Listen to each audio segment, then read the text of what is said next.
वो आंटी एकदम से पीछे हटती है और बोलती है नहीं नहीं। तो लगभग आधा घंटा वेट करने के बाद मेरा दोस्त आता है। पता है उस लड़के को क्या बोलती है कि ये लड़का मुझे छेड़ रहा था, और बिना पूछे आता है, पहले से मुझे एक थप्पड़ फट से लगा देता है।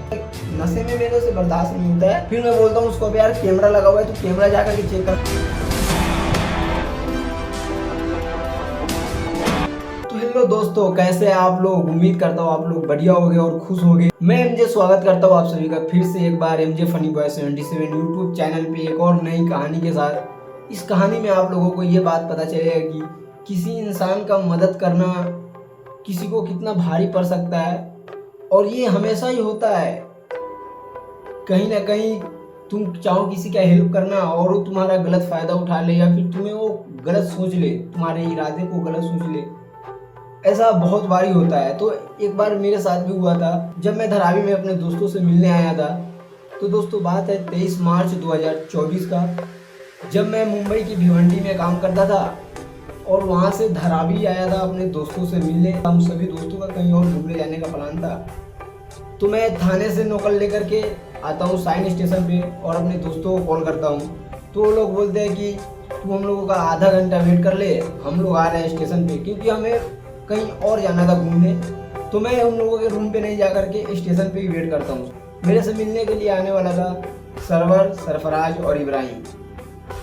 तो मैं एक अकेला जगह देख करके खाली सा वहाँ बैठ जाता हूँ, क्योंकि मुझे भीड़ में रहना बिल्कुल पसंद नहीं है। भीड़ से मुझे नफरत है। मैं अकेला रहना बहुत अच्छा समझता हूँ। तो मैं अकेला एक सीट देख करके बैठ जाता हूँ। तो जिस नोकल से मैं आया था ना, उस नोकल के 10-15 मिनट बाद एक और नोकल आता है। उससे एक आंटी उतरती है जो कि हिजाब पहने हुई थी, और वो आंटी उतर के ना मेरे सीट के पीछे आकर के खड़ी हो जाती है। तो कुछ देर खड़ी रहती है, मैं ऐसे ही बैठ के फ़ोन चलाता रहता हूँ। वो आंटी बार बार मुझे ही देख रही थी, मैं भी उनको देख रहा था। तो जब वो मेरे को ही देखे जा रही थी तो मुझे लगा कि शायद इनको कुछ हेल्प की ज़रूरत होगी। हेल्प बोले तो वैसे ही कि अगर वो किसी का वेट कर रही है, किसके जिससे मिलने आई है, जिसके पास आई है, इनके पास फ़ोन नहीं है, तो मैं इनको अपना फ़ोन दे देता हूँ, फ़ोन करके बात कर लेगी। तो मैं यही सोच करके आंटी से पूछता हूँ कि आंटी आपको कोई हेल्प चाहिए? तो उन्हें मेरे से थोड़ा सा पीछे, मतलब ऐसा हटती है जैसे मैं उसके साथ उसको छीनने आया हूँ। उस टाइप का वो बिहेव करती है मेरे साथ। मुझे थोड़ा सा अजीब लगता है, फिर मैं उसको इग्नोर कर देता हूँ। वो आंटी एकदम से पीछे हटती है और बोलती है नहीं नहीं। तो मैं एकदम से इग्नोर कर देता हूँ, चलो ठीक है कोई बात नहीं। बस मैं वहाँ पे वेट कर रहा था अपने दोस्तों का, उनको इग्नोर करता हूँ।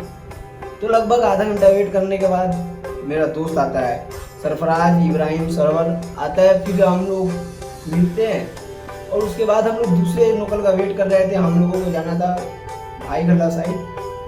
तो उसी प्लेटफॉर्म पे हम लोग वेट करते हैं। तो जैसे ही सरफराज, इब्राहिम और सरवर हम चारों एक साथ होते हैं, तो मैं जिधर बैठा हुआ था ना, मैं सोचता हूँ कि उधर चलते हैं। उधर से मतलब नोकल के फ्रंट साइड पे ना बहुत ज़्यादा क्राउड होता है, और पीछे वाले साइड पे क्राउड मतलब कम होता है। तो उधर चढ़ने उतरने में आसानी होता है, ईजी होता है। तो हम लोग सोचते हैं कि उधर से अपना नोकल लेंगे, जहाँ जाना था वहाँ जाएंगे। जब मैं उधर जा रहा था तो वो आंटी एक बार फिर मुझे दिख जाती है, और वो आंटी ना किसी मतलब 20-22 साल का लड़का था उसके साथ थी। वो मतलब उसी का वेट कर रही थी, तो उसके साथ थी। तो मैं, सरवर और सरफराज ऐसे ही चारों आपस में बात करते हुए जा रहे थे। वो आंटी पता है उस लड़के को क्या बोलती है कि ये लड़का मुझे छेड़ रहा था। भाई वो ऐसे ही दिखने में आंटी लग रही थी। मैं उसको क्या छेड़ूंगा? सोच रहा था कि उसका हेल्प कर दूं, उसको कुछ चीज़ का जरूरत होगा, फ़ोन वगैरह करेगी वो, तो मैं उसको अपना फ़ोन दे दूंगा। और वो आंटी जैसे ही बोलती है ना कि ये लड़का मुझे छेड़ रहा था, मैं तो एकदम से शॉक हो जाता हूँ, यार ये क्या हो गया। अब सरफराज, सरवर सब मेरे को ही देख रहा है कि तू क्या कर दिया। तो उसके साथ जो लड़का था ना, वो बिना पूछे आता है, पहले से मुझे एक थप्पड़ फट से लगा देता है। फिर मैं बोलता हूँ अरे भाई क्या हो गया? तो बोलता है कि तू मेरे, मतलब आंटी जो थी ना उस लड़के का गर्लफ्रेंड थी, समझ रहे हो? वो मेरे माँ की उम्र की थी। उसका जिस तरह का, मतलब देखने में वो लग रही थी कि वो मेरे माँ की एज की है, लेकिन वो जो लड़का था उसके साथ वो 20-22 साल का था।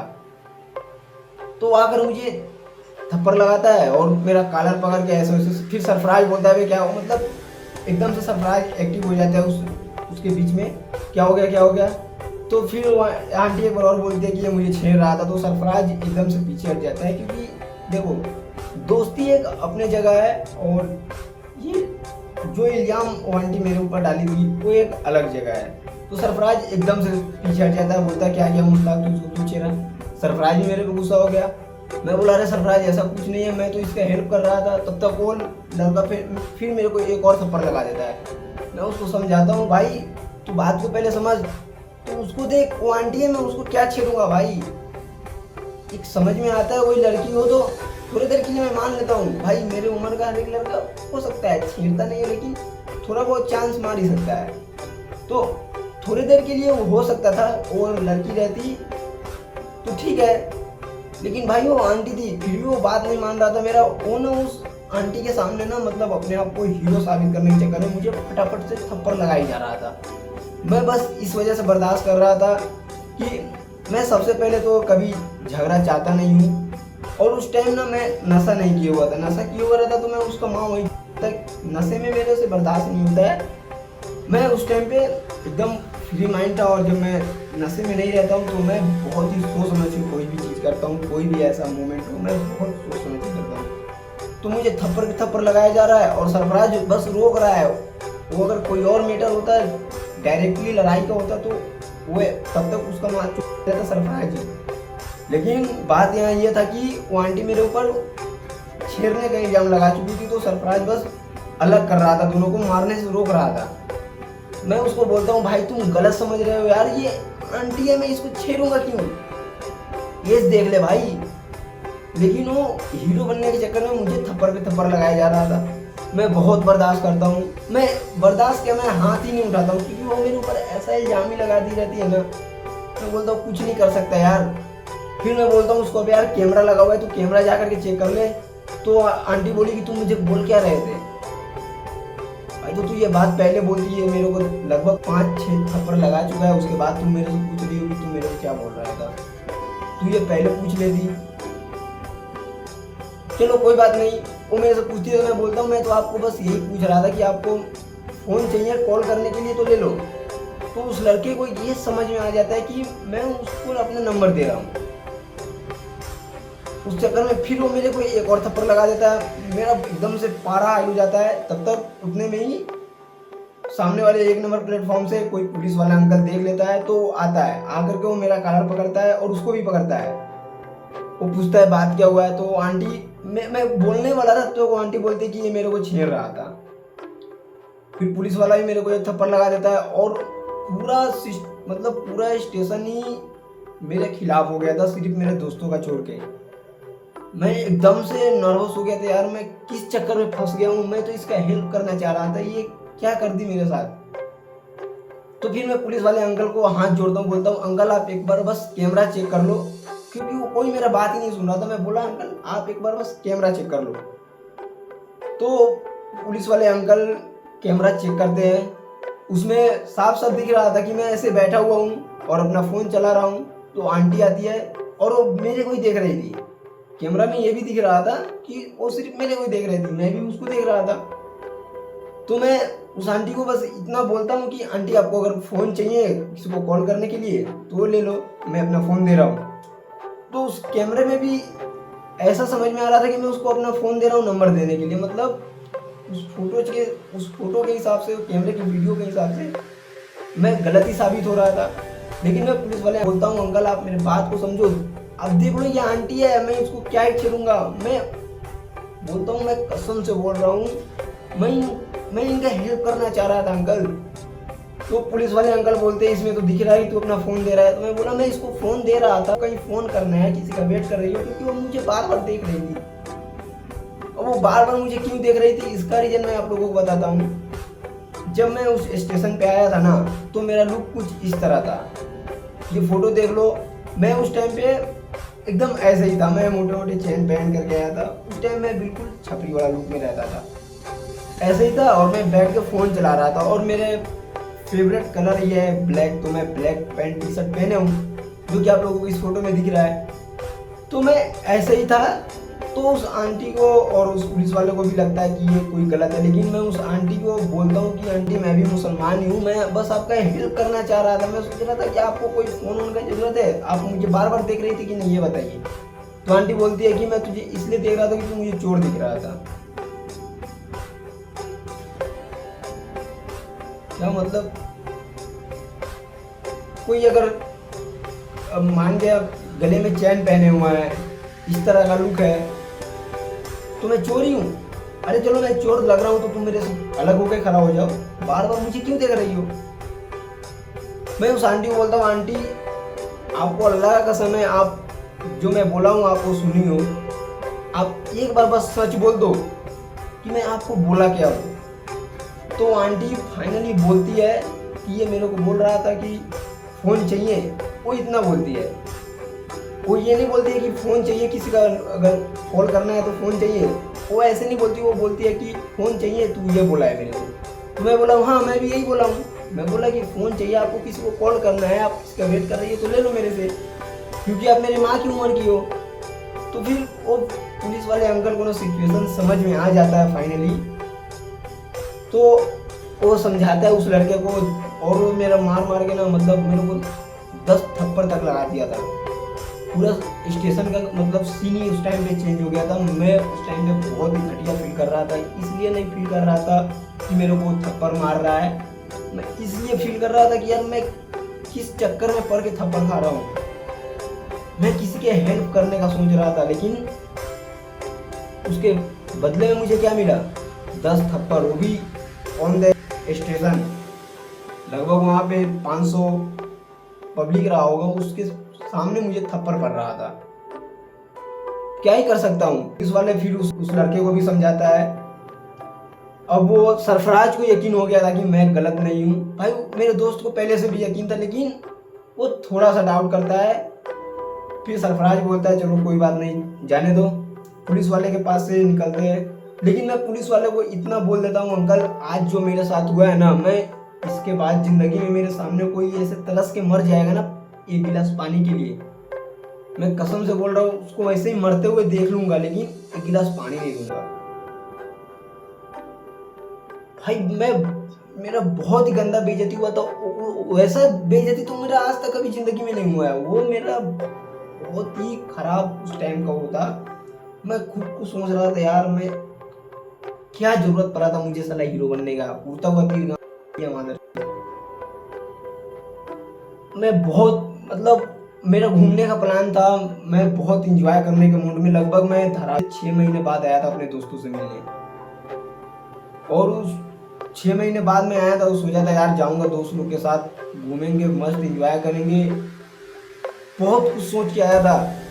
लेकिन जब वो सीन मेरे साथ हो जाता है तो एकदम से मेरा माइंड ही पूरा चेंज हो जाता है। लेकिन सरफराज का ना एकदम वो अंदर ही अंदर उस लड़के को सोच रहा था कि उसको अभी मारना है। वो सोच लिया था कि अब उसको मारेंगे, और एग्जैक्ट होता भी वैसा ही है। जिस नोकल में हम लोग चढ़ते हैं उसी नोकल में वो भी चढ़ता है। फिर वो हम लोगों को भाईकल्ला स्टेशन पे मिलता भी है, और सरफराज बोलता है कि चल मैं इसको मारूंगा। लेकिन मैं सोच के जो आया था, मैं बोला अरे यार जाने दो, वो हो गया जो होना था हो गया, उसको छोड़ते हैं, चल हम लोग एंजॉय करते हैं, अपना जो करने हैं घूमते फिरते एंजॉय करते हैं। सरफराज मान ही नहीं रहा था, किसी भी तरह करके मैं उसको मनाता हूँ, और वो लड़का मेरे को फिर भी भाईकल्ला स्टेशन पर भी मेरे को ही देख रहा था। और उस वजह से सरफराज और ज़्यादा वो गुस्से में आ रहा था कि देखो अभी भी देख रहा है, चल उसको मारते हैं, चल उसको मारते हैं। वो बार बार बोल रहा था, लेकिन मैं रोका और सरफराज मान गया मेरा बात, नहीं मारा। उस टाइम मतलब उस दिन मेरे को जो समझ में आया ना, मैं वो पूरी ज़िंदगी नहीं भूला। और मैं अब उस चीज़ को अपने लाइफ का एक हिस्सा बना चुका हूँ कि सिंगल आदमी का कभी हेल्प करना ही नहीं चाहिए। बताओ उस औरत के चक्कर में मेरी नज़र में पूरा मजबूर, मतलब जो भी लोग होगा, किसी को सच में हेल्प का ज़रूरत होगा, उस औरत की सोच की वजह से उसको अगर हेल्प का ज़रूरत भी होगा, लेकिन फिर भी मैं उसको हेल्प नहीं करूँगा।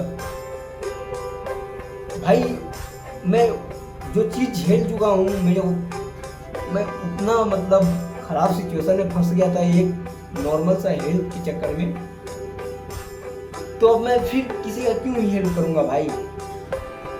मेरे सामने तो अब सच में ऐसा कोई होता है तो मैं इग्नोर कर देता हूँ, मैं चलता रहता हूँ। ऐसा नहीं है कि मैं हेल्प नहीं करता हूँ, लेकिन जैसे 10-15 लोग सामने हो, अगर कोई मुझसे कुछ मांग ले तो ही, हेल्प मांगने पर ही हेल्प करता हूँ। खुद से हीरो बनने के चक्कर में, सीएम बनने के चक्कर में नहीं पड़ता।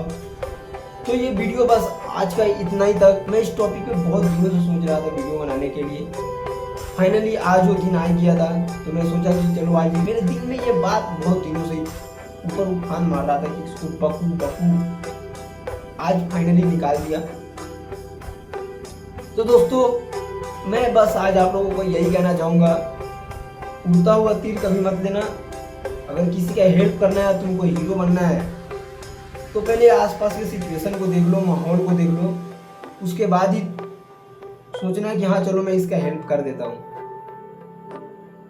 नहीं तो जो मेरे साथ हुआ है ना, मैं तो कभी किसी को बोलूंगा ही नहीं कि किसी का हेल्प कर भाई।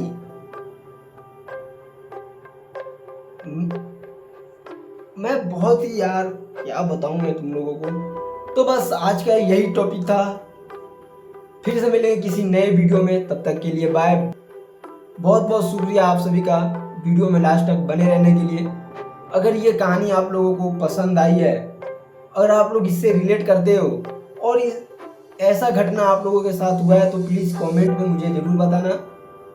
और ये वीडियो को लाइक करना, अपने दोस्तों के पास शेयर भी कर देना, और चैनल को तो सब्सक्राइब करना बनता ही है, क्योंकि भाई बहुत दिनों बाद इस चैनल को मैं सोचा हूँ कि अब इस पे कंटिन्यू करते हैं। तो प्लीज़ इस पे आप लोग अपना सपोर्ट दिखाइए मुझे, ताकि मैं इस चैनल पे हमेशा एक्टिव रहूँ और ऐसे ही कहानी आप लोगों को लेके आता रहूँ।